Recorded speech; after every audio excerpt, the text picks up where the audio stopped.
Selamat pagi Bapak Ibu Saudaraku yang dikasihi oleh Tuhan. Kita akan kembali merenungkan firman Tuhan. Renungan firman Tuhan pada pagi hari ini saya akan berikan tema Tuhan menguji untuk membuktikan kemurnian iman. Sebagai ayat awal yang akan kita baca di dalam kitab Kejadian 22 ayat 1 sehingga ayat yang ketiga. Demikian bunyi firman Tuhan. Setelah semuanya itu, Allah mencoba Abraham. Ia berfirman kepadanya, "Abraham," lalu sahutnya, "Ya Tuhan."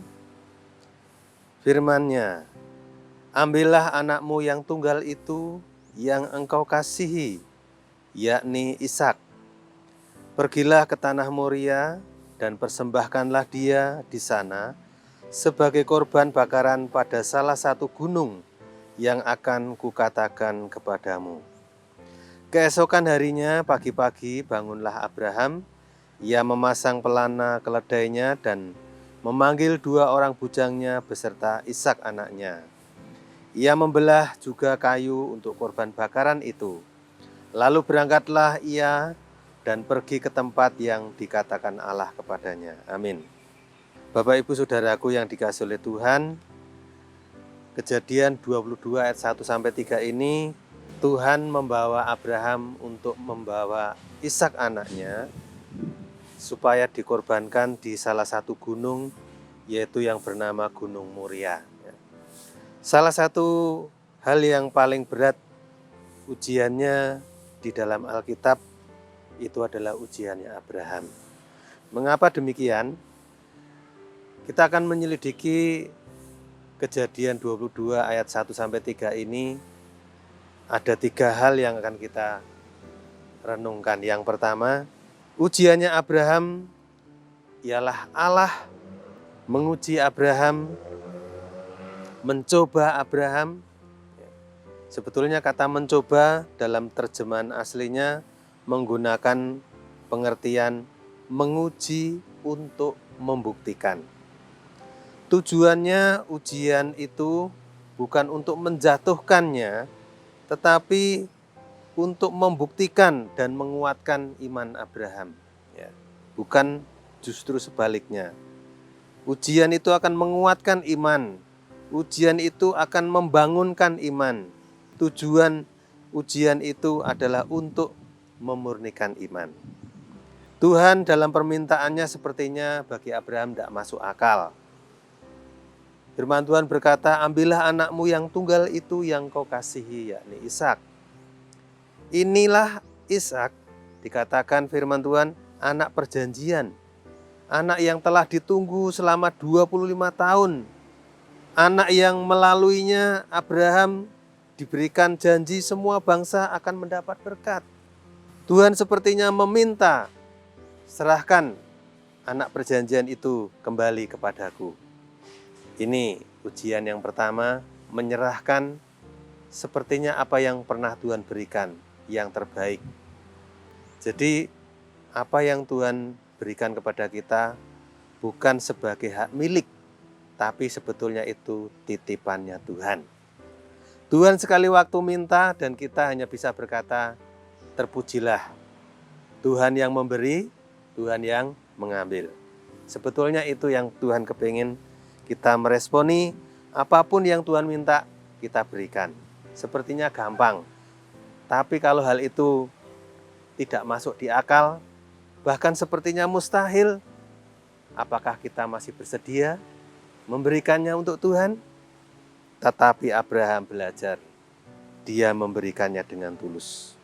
Kemudian yang kedua, yang menarik adalah respon dari Abraham. Abraham mengatakan di ayat yang pertama, dia menjawab Tuhan, "Ya Tuhan." Cuman 2 kata. Abraham tidak banyak berdebat. Abraham tidak bertanya kemudian komplain, "Tuhan, kok begini toh Tuhan?" Tapi itulah respon iman dari Abraham. "Ya Tuhan."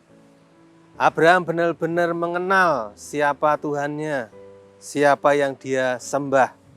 Kalau dia yang memberi, kalau dia yang meminta, dia hanya bisa mengatakan, "Ya Tuhan." Luar biasa. Padahal Abraham sendiri bisa dikatakan Tuhan kan sudah berjanji bahwa Ishak itu adalah anak perjanjian. Tapi dia percaya bahwa Allah sanggup membangkitkan Ishak sekalipun Ishak dikorbankan lalu mati. Inilah imannya Abraham. Respon yang kedua ini luar biasa. Apapun yang Tuhan minta, dia katakan, ya Tuhan. Itulah bukti, bukan hanya ngomong, tapi dibuktikan dalam perbuatan. Dan yang terakhir, yang ketiga, yang menarik dari Abraham ini adalah ketaatannya. Ayat yang ketiga dikatakan tadi, keesokan harinya pagi-pagi. Ini yang paling mendalam pengertiannya, pagi-pagi. Dia tidak menunda waktu. Dia tidak mikir semalaman buat cari alasan untuk tidak berangkat. Dia dikatakan oleh firman Tuhan, ia memasang pelananya. Dia yang kerjakan sendiri. Dia tidak nyuruh orang lain, dia yang mempersiapkan sendiri. Kemudian ayat itu juga dikatakan, dia membelah kayu. Dia yang menyiapkan semua buat mengorbankan anaknya. Nah, Bapak Ibu Saudara, 3 hari perjalanan ke Gunung Muria, 3 hari sebetulnya bagi Abraham, dia masih punya kesempatan untuk berubah pikiran. Tetapi dia tetap berjalan. Dia tetap jalan terus. 3 pelajaran penting dari ayat ini yang kita dapat renungkan. Yang pertama, Tuhan kadang meminta yang paling kita kasihi. Sebetulnya bukan karena Tuhan itu jahat, tapi karena Tuhan kepingin melihat siapakah yang ada di tahta hati kita yang nomor 1. Bagi Tuhan kepada Abraham, apakah aku atau Ishak anakmu yang bertahta di hatimu? Matius 10 ayat 37 mengatakan, barang siapa mengasihi bapa atau anak lebih daripadaku, ia tidak layak bagiku. Perhatikan, Abraham lebih menghormati dan mengasihi Tuhan lebih dari anaknya. Karena Tuhan yang meminta anaknya, Abraham memberikannya. Luar biasa. Yang kedua, ketaatan itu sifatnya segera, tidak menunda, dan spesifik. Kata ayat pagi-pagi, memasang pelana, membelah kayu.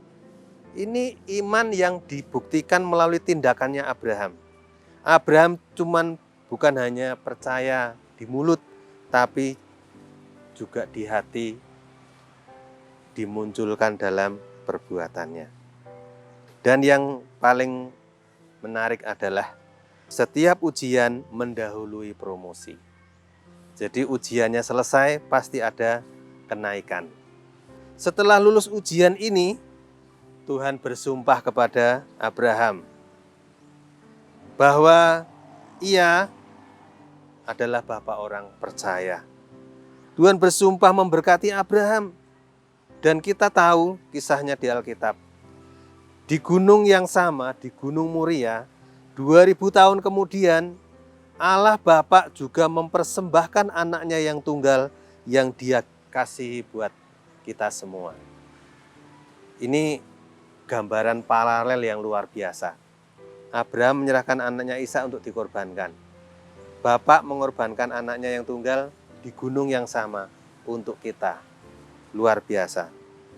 Biarlah merenungkan firman Tuhan ini membuat kita, Tuhan, apakah yang kau minta daripadaku? Aku mau berikan. Itu mungkin yang terbaik, itu mungkin yang menjadi andalanku. Tapi kalau engkau Tuhan minta, aku mau memberikannya untuk Tuhan. Dan saya percaya ujian ini akan lulus ketika benar-benar kita melakukannya setahap demi setahap. Hingga puncak iman kita lakukan yang terbaik buat Tuhan. Sama seperti Abraham melakukannya untuk Tuhan. Kita mau belajar dari tokoh yang satu ini, Abraham. Dia mencintai Tuhan, dia menghormati Tuhan, dia taat kepada Tuhan. Apapun yang Tuhan minta, dia kerjakan. Apapun yang Tuhan minta, sekalipun sudah diberikannya kepada Abraham menjadi hak, tapi sebetulnya Abraham melepaskan hak miliknya, bahwa semua milik adalah kepunyaan Tuhan. Amin. Mari kita akan berdoa. Bapa di surga, terima kasih buat kesempatan pagi hari ini. Biarlah kami merenungkan firman ini. Tuhan sang pemilik kehidupan, orang yang kami kasihi, apapun yang paling kami kasihi, ketika Tuhan minta, kami mau persembahkan untuk kemuliaan nama Tuhan. Sama seperti Abraham, mencintai Tuhan, menghormati Tuhan, demikian juga hidup kami. Kami belajar mencintai dan menghormati Tuhan lebih dari siapapun dan apapun. Diberkatilah iman kami, makin kuat, makin mencintai Tuhan. Dalam nama Tuhan Yesus kami berdoa, haleluya. Amin.